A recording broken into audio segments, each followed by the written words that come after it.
do now is we're going to do our second exercise, which is dealing with listening, active listening, to assist you. And you know, we spoke a lot about listening, and we know that that's very important, because a lot of times it's really the listener who has the problem. And so we're going to do a little exercise in the groups that you have. I noticed that 4 persons at that table. I wonder if the other person can just come to this table so we can have a balance. Somebody can just come here to number 3, and Dr. Steele would lead us in this exercise.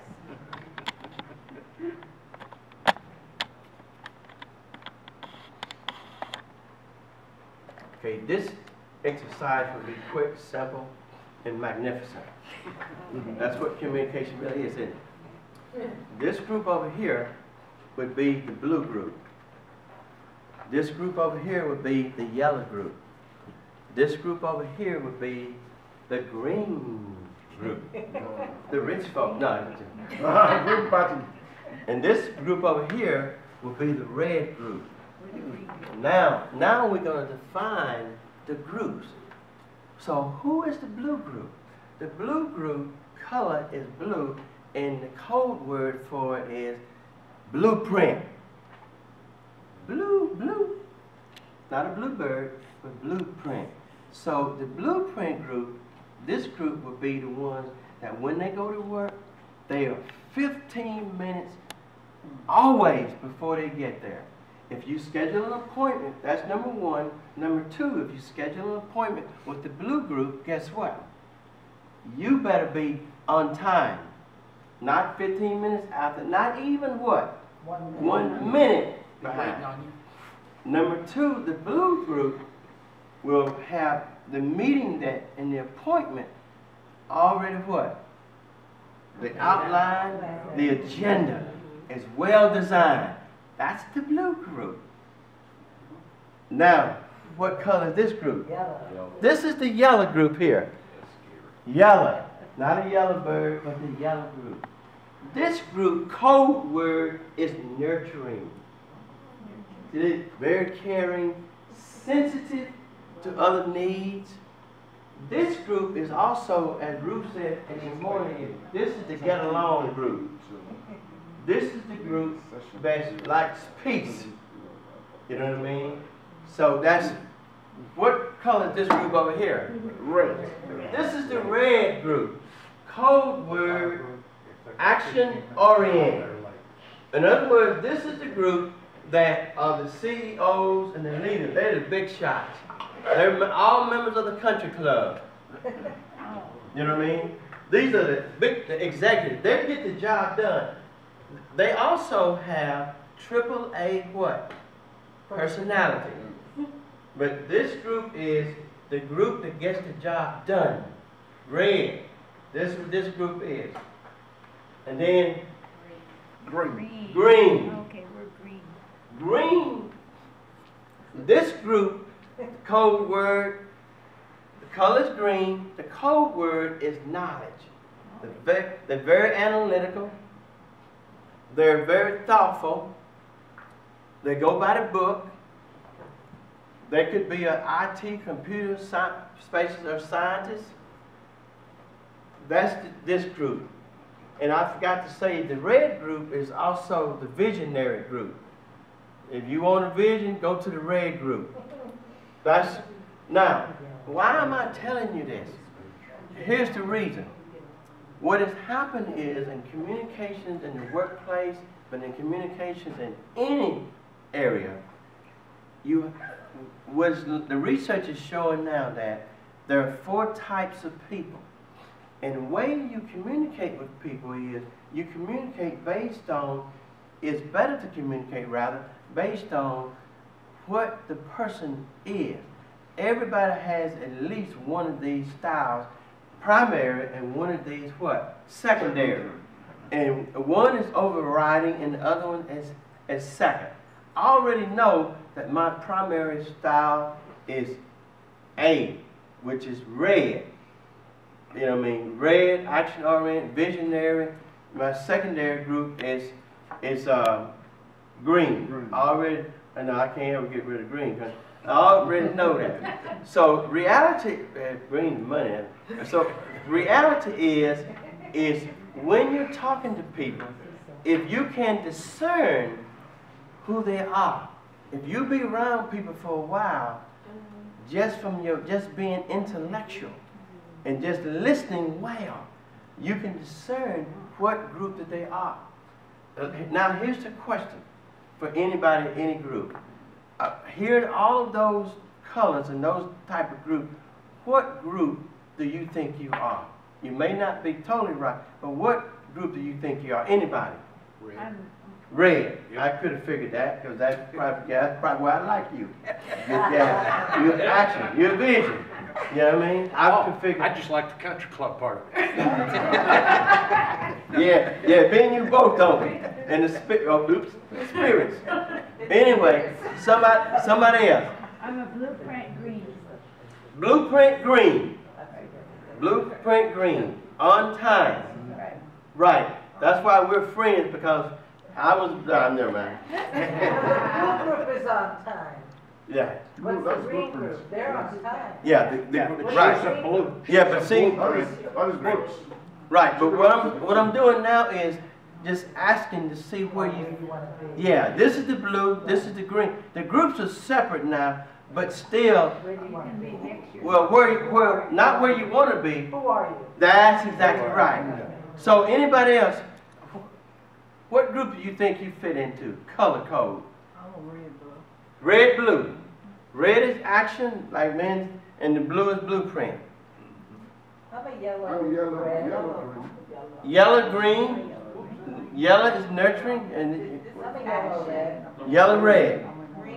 Green is what? Yellow first, yellow on. Knowledge. The IT kind of, Oh, green is what? IT kind of, knowledge. Knowledge, technical. Now, here's what happens is, when you listen, what's that? I think professionally, there's a difference between professionally and socially. Oh, absolutely. Yeah. Yeah. Because I know professionally, I'm renting for work. I'm going to go to work an hour early, Okay. or even an hour late. I want to know what the system is, so if there are rules, I know how to break them. That kind of stuff. Okay, Right. listen. Lisa just, you didn't make a statement, you really asked a question. Here's what the question is sometimes you can have, it depends on your color code or the group you're in, you can have, professionally you can have one color code, and socially you can have a second one. Yeah. That's true. Yeah. Now let me go back and share some with you based on her question, which is really, you're going where I'm going. So how did you know that? So what happens is generally speaking, your primary group is your what? Work. Your work. Yes. Generally speaking, your secondary group is your what? Personal. It's your social. So you're absolutely correct. So that's kind of sort of how the way it works, because we're not necessarily, you know what I mean, single, narrow-minded human beings. We're actually much more complex than sometimes we give ourselves credit for. That's why your statement in question is correct, because, I mean, professionally, I'm red all the way. All the way. Socially, I'm green. You know what I mean? Because, you know what I mean? So that's just the way it is. And we all have that. You know what I mean? So, somebody else tell me what you think you are. Anybody? Can I just make a comment that Sure. it was going to go back to Ruth, it's going to go back to all these times of Sure. trying Yes. to put us in boxes and put us in different Mhm. groups. Yeah. I really have some difficulty with that because I think we are more complex. And yes, it's fun to play these games and Sure, sure. you know, but I think that all of us have elements of each group, yeah, apart from me, which has no nurturing whatsoever, and I'm happy with that. But all I'm saying is I have a little bit of an element of blue, I have a little bit of element of red, I have element of green. See, but that's Now, listen. Put it on the scale. I think Just put it on the scale and, of one. Now, to what four. she just did was ask another question. Guess what she just asked? She just asked a question of how broadly are the groups?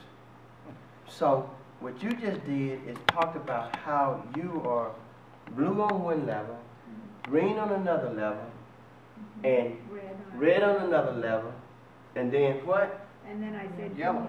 Sure. And then yellow when you drink your wine. I just reject But the yellow. I've seen this done where the circles overlap. Right. Exactly. And Exactly. if you are aware, I agree with you. I don't like to be put in a box because Yeah. I'm my own individual. Exactly. But under pressure, what is my tendency?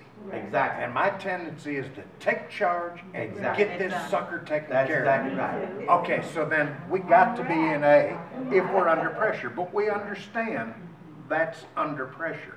In our normal lives, when we're out and done, I like to sit back and be a rider. Let somebody else do the work. Exactly. Now, if I see this sucker going past 5:30, I'm going to take charge. I'm going to start tapping my watch. I'm going to start, because And then it's you're right. time to go.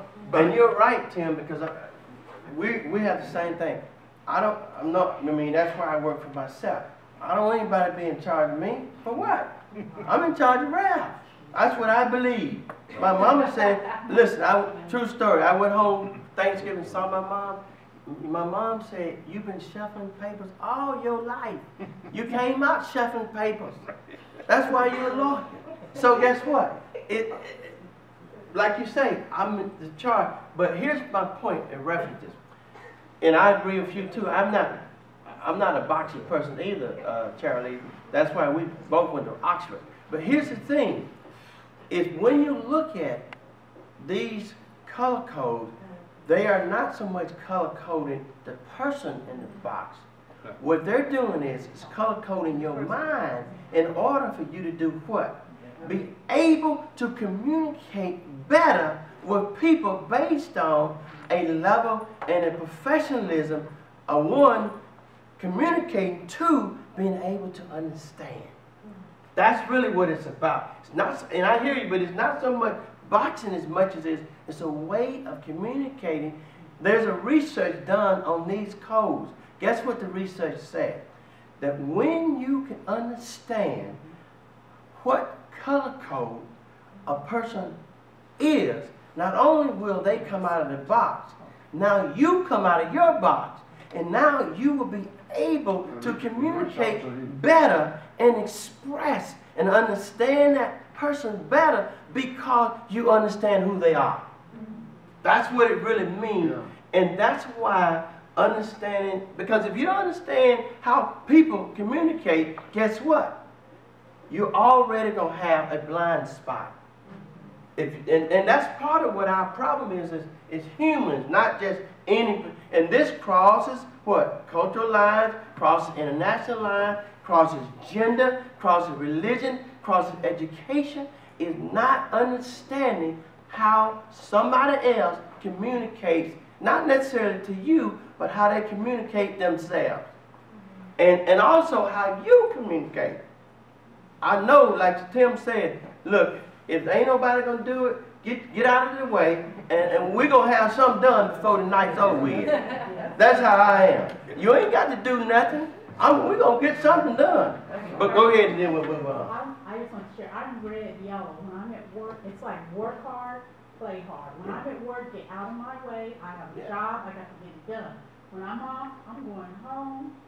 I'm gonna just, I'm nurturing. I'm gonna do all the things there that I need to do. That's just me, and I know it. And that's the way this is. And so when I'm communicating with people myself, what I've learned to do is do some professional discerning and some professional, not pigeonhole people, but just trying to help. Number one, communicate more effectively. Number two, learn how to better. This is the greatest thing. You know what the greatest thing about communication is? One word. Understanding. Listening. God give us one of these and two of these.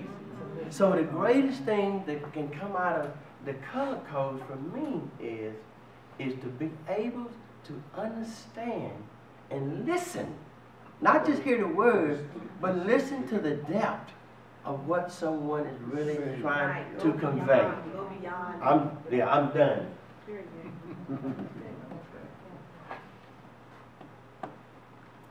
So any questions at this point? Anybody has any questions or comments or need any assistance, any clarification? No? Okay, moving over, that's it? Wow.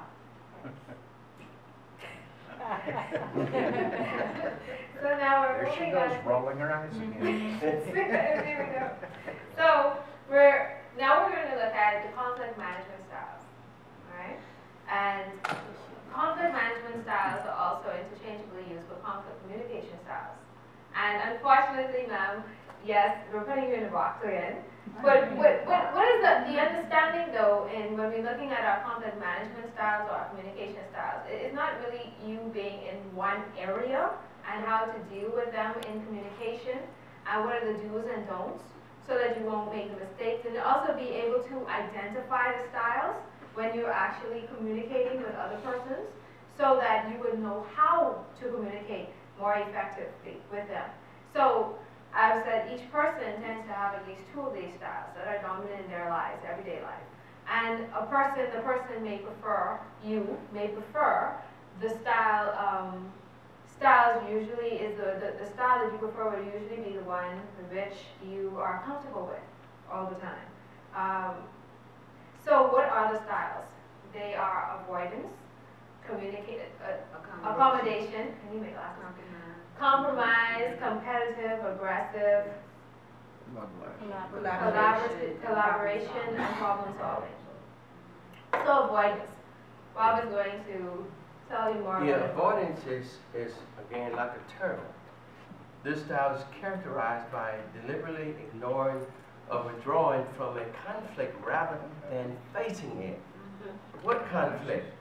The avoider may appear to be non-assertive or uncooperative, or they may even appear to be apathetic, not caring. Prefer others who avoid, because that's the way it is. Yeah, so you know, a turtle, that's the person who just sits there and during a mediation, for example, and I would have demonstrated a person, like, I would have turned away. He's just not interested. I'm not even paying attention to what's going on. I'm avoiding the situation. And you can imagine how frustrating that would be if you encounter somebody who is aggressive. And we will look at the characteristics of an aggressive person. But when is it appropriate to be an avoider? When the issue is trivial. I mean, there are times when you want to avoid a situation, right? But remember now, there are some people who just avoid all. Every time that something happens, they just avoid the situation. I don't want to be involved. I have a friend, and she will be named nameless. I'm going to be Switzerland. That's her response to everything. I'm just going to be Switzerland. So she's an avoider. She wants to avoid the situation. But also, when is it appropriate? The relationship is insignificant. If it's not a significant relationship to you, if you're having a conversation with somebody and that person is not important to you, then you are going to avoid them, right? And then when the time is short, sometimes you have to make a decision. And you don't have time to get into any conversation about it, then you're just going to avoid it. But there are times when you don't want to avoid a situation. If you're having a conversation with somebody, you want to feedback. Remember we talk about feedback, and the person is avoiding it. Isn't that frustrating? Especially when you're looking to the person to get a response, and yet they're choosing to avoid you or ignore you. That's very frustrating. So you want to be aware of the context in which you're dealing with, because there will be times when you want to avoid a situation. But there will be times when, even though you may think that it's necessary to avoid it, you should participate in it.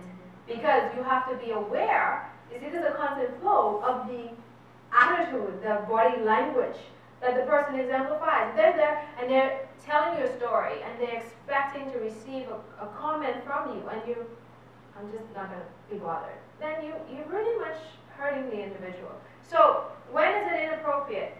When you care about the relationship. If you're a husband and wife and you're having a conversation, and usually this may happen especially if it's an ongoing disagreement with the individual, you avoid it, but then there are times when you need to deal with the situation.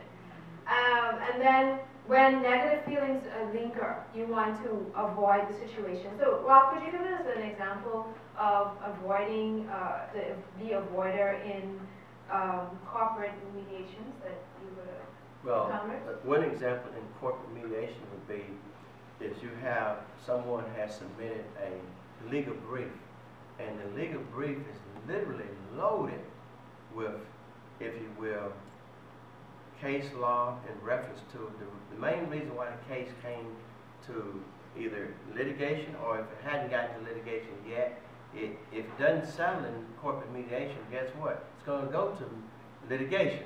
So in some level of discovery before the mediation actually occurred, what happens is there is some exchange of information, So now what happened is the plaintiff attorney brought some information that should have been shared, you know what I mean, in like a pre-mediation conference or a pre-hearing, but it didn't get shared. So now they get to the mediation and there's a total avoidance because the defense attorney is what? Angry.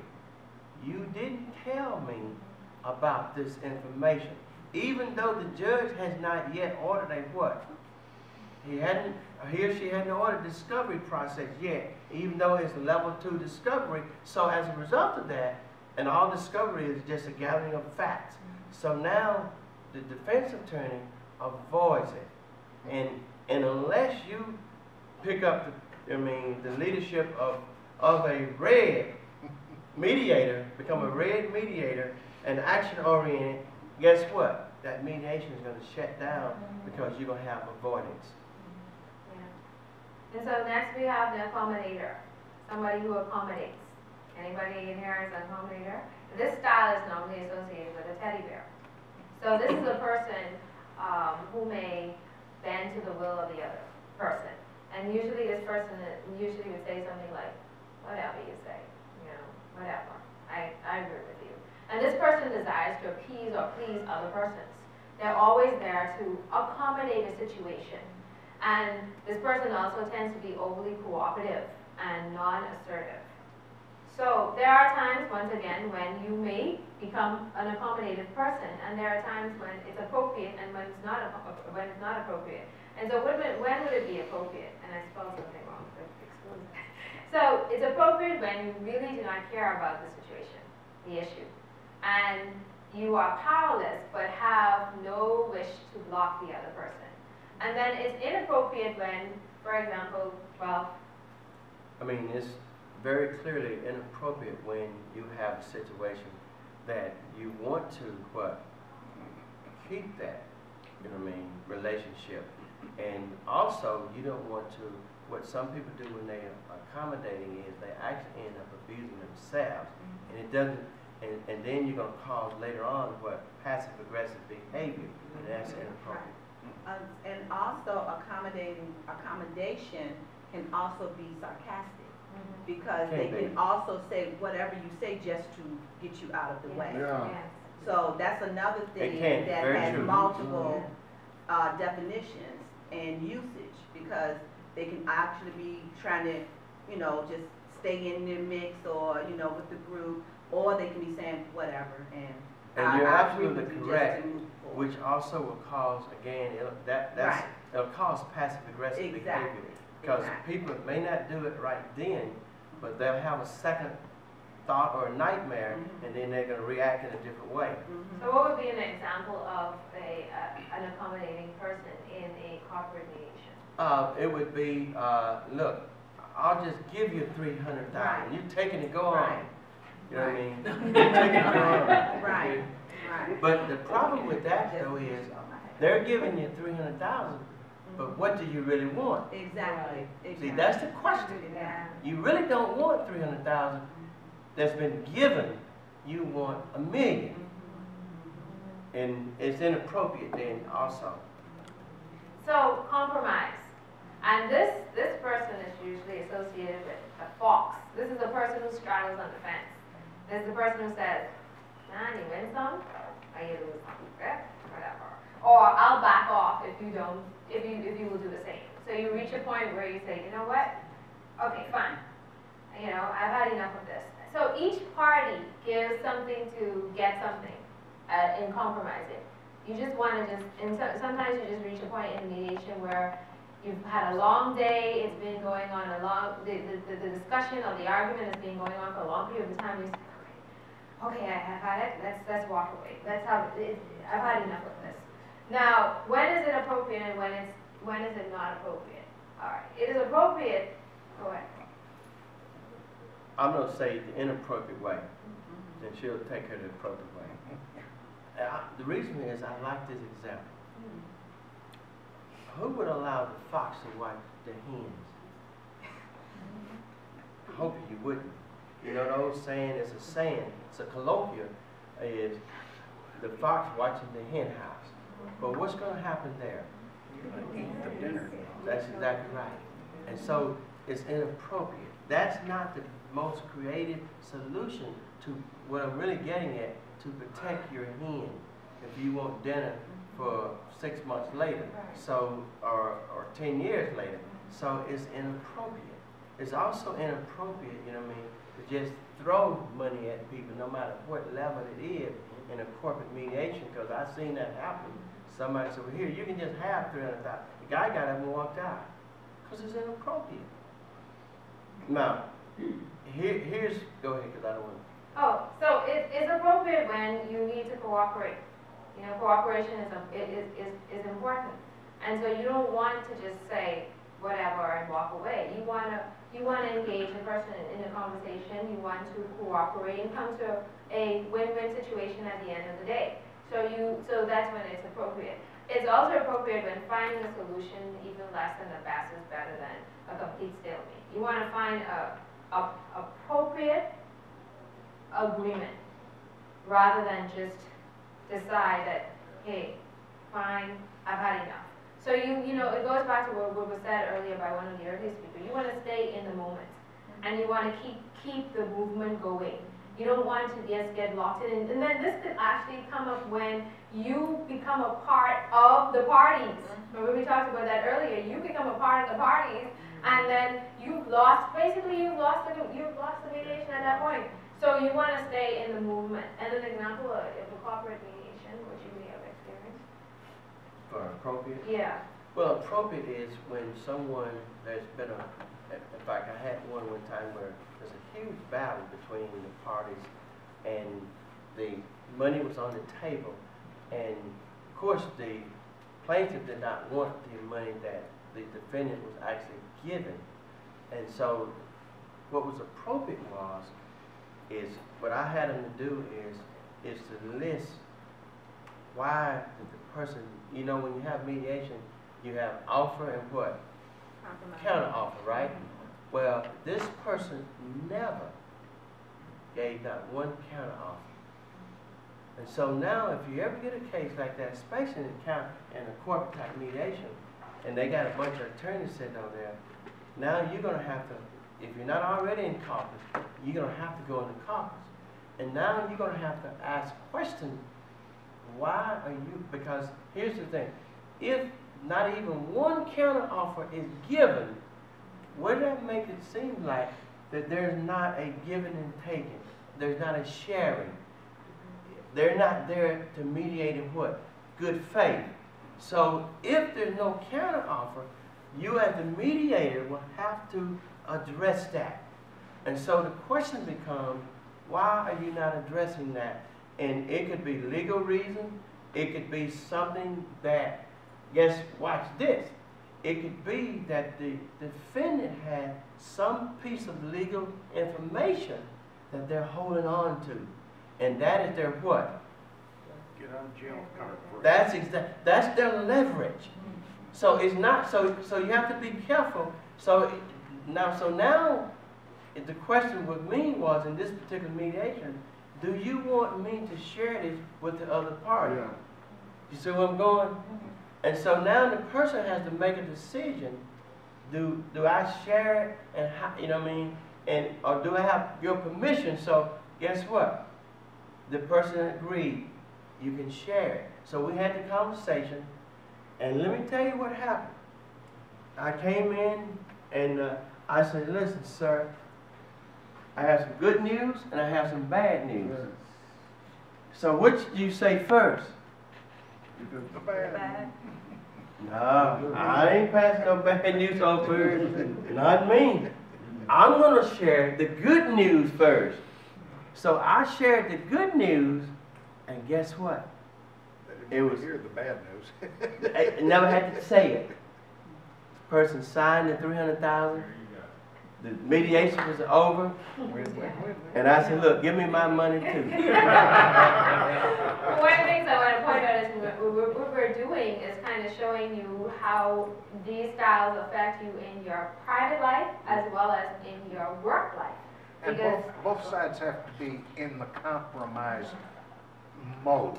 Very because good. if you've got one side compromising and the other side saying either turtle or, you know, the fox, then obviously you're being taken advantage of.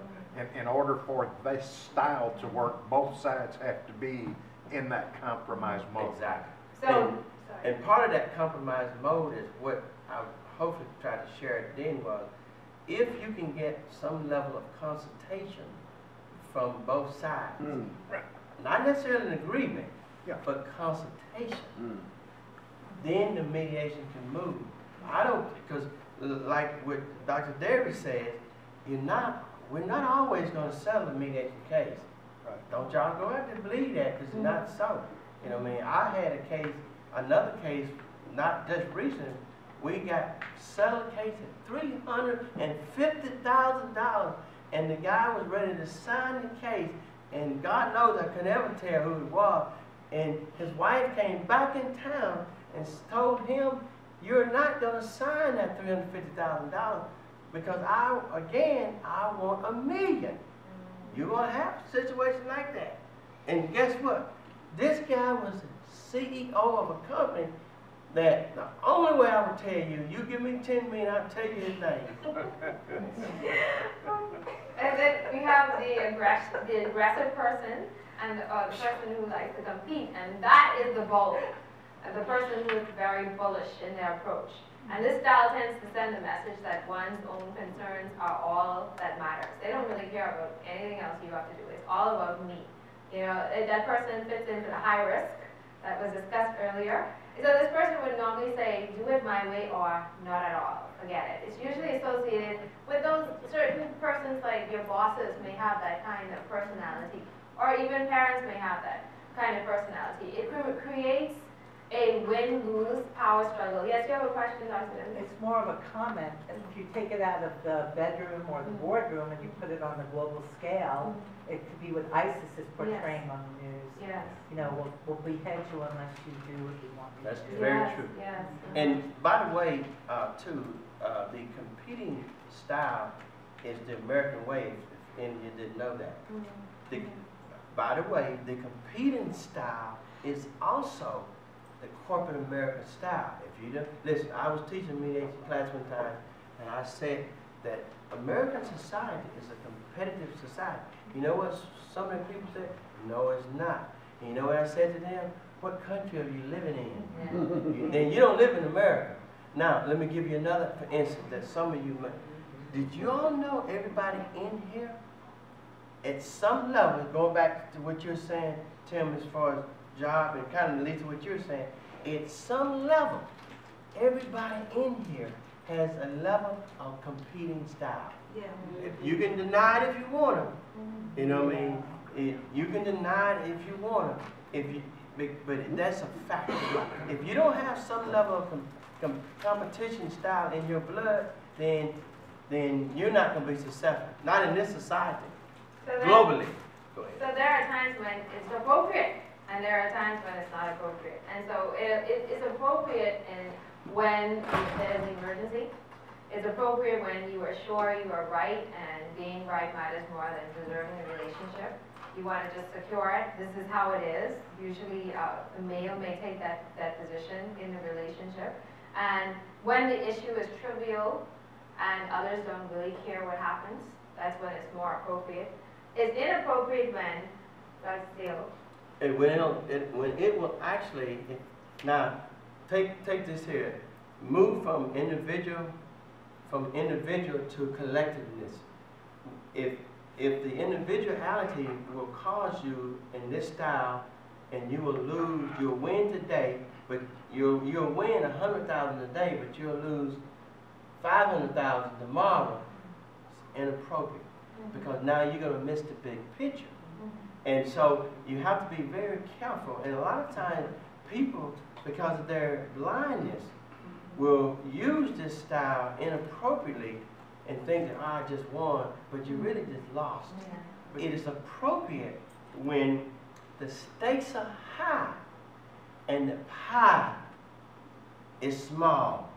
Everybody understand what I'm saying? When the dollars have strength and there are less dollars, or another way of saying it, the resources are minimal, but the stakes are high. Yeah. So it's appropriate then, because you do not want to be left out of the stakes, or at least get a chance to taste a little piece of the pie. And this particular individual, they pretty much never hear anything. You know, you're talking to them and they have in their mind what the end result is. So they have a really serious problem with listening. And usually, as Dr. Steele said, that really it plays a big part in the final result and could cost you $500,000 if the pie is higher. Yes? Well, would you say that you have encountered people like that who are not willing to move? You know, I mean, I've seen people, like I said yesterday, walk out. They just don't care. Yeah, in mediations you will find a competitive status, but especially in contractual mediation. Especially if the person there were monies involved. I remember one time during mediation where the person was subcontracted for the purposes of installing air conditioning units, and they owed this couple money, and it was a very aggressive, very overbearing type of mediation, and it was very competing. Basically, both sides were head on. And one of the things that I did in that mediation is I just sat back, and I just let them go at it, and I just looked. It was just a battlefield going on, and then I leaned in and I said, "So, what are you gonna do about it?" You know, and basically it changed the mood of the mediation. So you have to, as a mediator, like we have been saying, all of us have said, feel the temperature. That works then. I tried the same thing another time, it didn't work though. So it really depends on the situation. And when I did that, it caused the whole mediation to change, and then you had the dominant aggressor saying to the person, you know, we're here because you really hurt me. I trusted you. You know, that was the underlying issue in everything. It was like, I really trusted you to do this job. I chose you out of all these different people. And the whole mediation changed. You have an example? That's a very good question, Derry, you asked, because there are two major reasons why you will see, based on the question you asked. The first one is, a lot of times you come to mediation, people don't ever assume that people don't. People have ulterior motives. They're not going to tell you. Even if you're the mediator, they're not always necessarily also not to tell you. That's why, because students asked me years ago, they said, look, because they were trying to figure out how they trust people. And y'all heard the judge say he don't trust anybody. Well, I'm not, everybody got their way of dealing. I don't say I don't trust anybody. What I say is, I will trust you after the check is in the bank and it's clear. That's when I trust you. So now, you have ulterior motive. Now, here's the other way. Oh my God. The second way that deals with dairy questions, which your question is absolutely powerful, is people have, especially in the corporate mediation, you can count them on your hand, at least 3 hidden agendas. Listen, start doing this stuff. I've counted in 10 years, almost every case. I ought to write a book. That ought to be my next book is, how do you detect hidden agendas in corporate mediation? Because I always count out there's at least 3. And what you do is, now here's another issue with what you asked. That's what you asked about for. If you let them, mediator, and you don't know who you are, you will become angry at the party. So you can't do that. You have to be calm. So in your calmness, you have to keep the communication flowing. And guess what? The more you get towards the end of the mediation, whenever that happens, guess what you'll have? You're going to get hidden agenda number 1. So what I do is I start timing. How long is it going to take me to do what? Get hidden agenda number 2. Then I'll time the difference between hidden agenda 1 and hidden agenda 2, and then you can predict about another hour or 2 or 2 weeks or a month, hidden agenda what? Number 3. But really also, when you start getting down, don't rush the hidden agendas, because guess what? Don't rush your money. Collaboration. And this style is normally associated with an album. And this style has the view of win-win. They want to win-win all the time. They want to be politically correct all the time. The collaborator tends to be assertive and cooperative, attempting to meet both the needs and the needs of other parties. So the collaborator may, and this goes back to what you were saying, Tim, that they may assume the personality of the person just to have a win-win situation. So you want to be aware of that type of individual. Are you a collaborator? So when is that appropriate? Issues of relationship. That's when you may want to become collaborative. You may want to be aware in your personal relationships, so when you want to collaborate. And it's also appropriate when cooperation is just not important. It's inappropriate when time is too short, and again, you need to look for you look for the long-term goals. The issues are not necessarily important, or they're unimportant rather. And the goals of the other parties are really they're just wrong. So even though this is the essence of mediation. What about the last one? What does that mean? The goals of the other person are certainly wrong. Well, what that means is, their goals actually 2 things. One, they can actually either violate policy.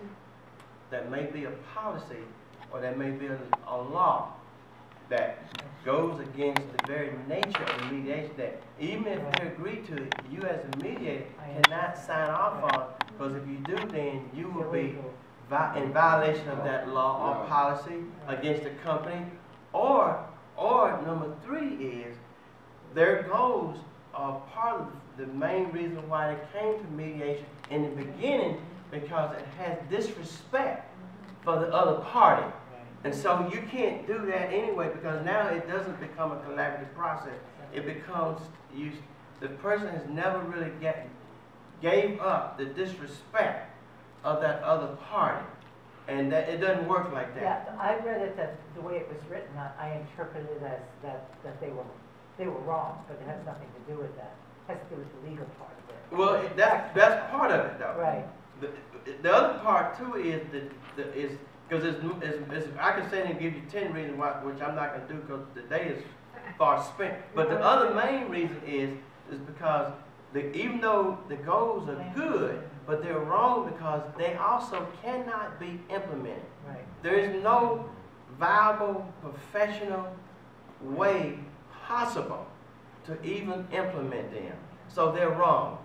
And you cannot, by law or by a mediation agreement, you cannot even write, you can talk about them in the group, in the caucus or whatever, but you cannot put them on black ink and sign off on them. That happens all the time, you know, in mediation. But you really want to be aware of that, like Dr. Steele said, even though our goal is to have a win-win situation, you have to be aware of the mediation in question, because you have persons who may come to the mediation and they want a win-win for their own personal agenda, and that may not be the appropriate decision or the appropriate action, depending on the nature of the mediation. So you want to be aware of that person who's just going to agree with everything, because who agrees with everything that is done? And so, ladies and gentlemen, we just want you to be aware that when you look at conflict management styles or communication styles, you want to consider it in terms of your own personal style and how you address your parties and being aware of the party styles, because then you will be able to adjust your style and assist with the mediation, be aware of those hidden agendas. Because if you just go along with whatever style is presented to you initially, you can be going down the wrong path, right? Whereas if you are aware of the different styles, you're able to make some adjustments throughout the mediation, and even in your personal life, being aware of your partner's style, etc. Comments? Yeah, and like I say, the communication piece, of course, is so very important because, again, we don't make assumptions. We really, even I say to mediators, if you don't do nothing else as a mediator, of course, the first principle is being impartial. Second principle, being confidential. But even greater principle is, in communication, everybody who become a mediator, if nothing else, your listening skills ought to be improved. And I can tell you, both personally and professionally, because of mediation, my listening skills have had a 180-degree presence, turnaround, because the impact of communication is so very, very, very important to not just settling the case and winning the case, but also having an impact on the individuals, the parties, corporate America, global society, and the universe, and civility, and peace, and prosperity, and green. And the Green Party. Thank you all. Thank you very much. Somewhere now, right? Any comments? We're finished here. Any comments? No? Okay. Questions? Yeah, just a comment. This has been an excellent presentation, like so many of the others in this